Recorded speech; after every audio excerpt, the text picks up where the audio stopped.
السلام عليكم ورحمة الله تعالى وبركاته. مرحبا بكم معي في فيديو جديد. نتمنى تكونوا بخير وعلى خير. ضمن مملحة رمضان غادي نحضر معكم اليوم ان شاء الله سيجار بلا دند، كيجي رائع وبحشوة لذيذة واقتصادية. كنتمنى هذا الفيديو يعجبكم وما تبخلوش عليا بلايكاتكم المحفزة وتبارطاجيو الفيديو. بلا ما نطول عليكم ندوزو مباشرة للوصفة. بالنسبة للمقادير ديال هذا السيجار غادي ندوز معكم مباشرة للطريقة والمقادير في نفس الوقت. غادي ناخذ واحد المقله بعد ما درت فيها خليط من زيت نباتيه وزيت زيتون. عندي جوج بصلات، انا استعملت بصله خضاريه كتجي لذيذه في الحشوات. جوج بصلات يكونوا كبار شويه، غادي نردهم يتشحروا. وعلى ما تشحرت ليا البصله خديت جوج مربعات ديال الشعريه الصينيه ديال الروز، غادي نكب عليهم الماء طيب وغادي نخليهم يرطبوا على ما طيبت الحشوه. بعد ما تشحرت ليا البصله غادي نضيف واحد خيزوه محكوكه تكون متوسطه، حكيتها بحكاكه شويه تكون غليظه باش هكا ما تذوبش، يبقى شويه باينه الخضره. وخديت قرعه خضراء حتى هي بنفس القياس، غادي نشحرهم شويه مع البصله حتى ينقص منهم الماء. بعد ما تشحرت ليا الخضيره غادي ندير الكفته ديال لادند. بالنسبه لي انا درت 300 غرام، كتبقى هاد الحشوه على حسب عدد الافراد. وبالنسبه للكفته ديال لادند انا كنفضل انني نشري الهبره ديال لادند ونطحنها في الدار بعد ما كنغسلها في الحامض وفي سكينجبير والملحه. دابا غادي نضيف التوابل بعد ما ضفت الملح، وما نزيدوش ما نكثروش الملحه لان باقي عندنا اضافات اخرين. غادي نضيف دابا البزار، وكيف قلت لكم تتبقى حتى التوابل كتبقى على حسب عدد شحال زدتو، شحال درتو ديال الخضره. درت سكينجبير والخرقوم البلدي والفلفله غبره حمراء، وضفت معلقه صغيره ديال البودره ديال الثومه. غادي نخلطهم مزيان مع لادند حتى يتشرب هاد القامه، ونخلط كلشي مع الخضره. دابا غادي نضيف واحد المعلقه ديال التوابل ديال الدجاج باش تزيد تنكه لينا هاد لادند. غادي نخلطهم مزيان. دابا غادي نضيف الزيتون خضر مقطع والحامض مصير، وهذا الشيء علاش قلت لكم ما تكثروش الملحه على قبل. هاكا غادي نزيدو حوايج اخرين باش ما تجيناش الحشوه مالحه بزاف. دابا غادي نضيف معلقه كبيره ديال صلصه الصوجا، حتى هي كتعطي لذه للحشوه، واللي ما عندوش ما يقدر يستغنى عليها، هي كتزيد تعطي واحد البنه زوينه. بعد ما تسقطرات الشعريه الصينيه غادي نضيفها للحشوه، غادي نخلطها حتى تشرب ليا هاد التوابل.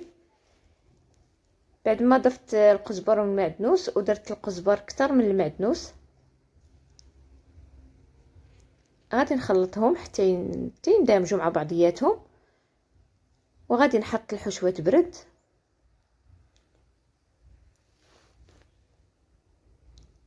بعد ما بردت ليا الحشوه دابا غادي نضيف الفرماج اللي كيبقى اختياري على حسب النوع الفرماج اللي عندكم.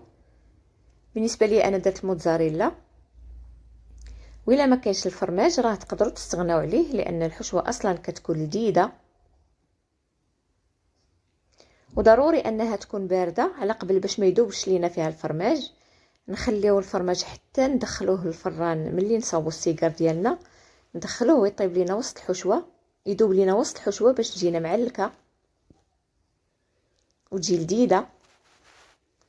وبالنسبه للحشوه راه كيبقى لكم الاختيار، انا درت لادند وانتم غديروا على حسب الموجود وعلى حسب الاختيار، يا كفته يا طون، المهم كيبقى لكم الاختيار. وفي اي حاله كتجي لذيذه وكتجي زوينه.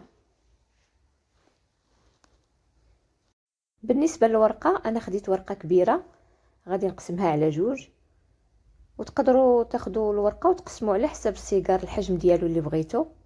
انا درته شويه كبير، غادي نقسمها على جوج. وهاد الطريف غادي ندخلو نردو الميكا باش ما تيبسش.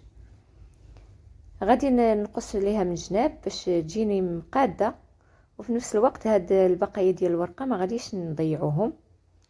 انا مره كنجمعهم هكا كنديرهم في الفريغو وكنخليهم هكا. غادي ان شاء الله نشارك معكم واحد الوصفه بالبقايا ديال الورقه. غادي نحط الورقه على الجهه اللي الحرشه هي اللي غادي نخليوها من الفوق، بعد ما غادي ندهن بالزيت. بالنسبه لي انا كنفضل دائما ندهن بالزيت الورقه لانها كتخليها مقرمشه، والزبده كتبقى كترطب دغيا. غادي نحط الحشوه وغادي نطوي الجنيبات. الطريقه راها موضحه وسهله بالنسبه للمبتدئات، راه غادي يجيهم هاد السيجار ساهل دغيا الطوا. وبالنسبه لي انا ما درتش الخليط ديال الماء والدقيق ولا البيض باش غادي نسد، راه كيتسدوا غير بوحدهم، خصوصا مع اننا كنحطوا السيجار على هذيك الحاشيه ما غاديش يتحلوا. غادي نعاود معكم واحده اخرى. غادي نسرع المقطع باش ما ياخذش لي وقت طويل، وبنفس الطريقه غادي نطوي. كيف قلت لكم السيجار راه ساهل دغيا دغيا كيوجد، ما كياخذش. اي وحده تقدر دير السيجار. دابا غادي نستمر حتى نكمل هاد الكميه اللي عندي.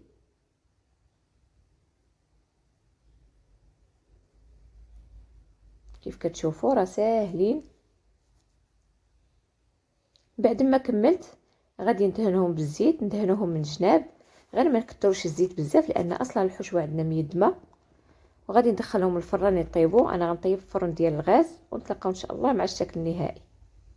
وهذا هو الشكل النهائي ديال السيجار بعد ما طاب. كيف كتشوفوا راه كيجيو رائعين ولذاذ. بعد ما خليتهم حتى نشفوا واحد شويه عاد دخلتهم يطيبوا، والطياب دخلتهم للفران، شعلت عليهم لتحت حتى طابوا، عاد شعلت فوق وتحمروا. كيف كتشوفوا راه كيجي شكلهم زوين. زينتهم بشويه ديال الفرماج محكوك، والتزيين كيبقى اختياري. انا درت الفرماج الاحمر ورقه تاع المعدنوس هكا غير للديكور. كيجيو لذاذ بزاف، وتقدروا ديروا منهم كميه كبيره وتحتفظوا بها في المجمد حتى تبغوهم وتخرجوهم. وملي تخرجوهم مباشره كندخلوهم الفران، ما كنخليهمش حتى يديكونجلاو.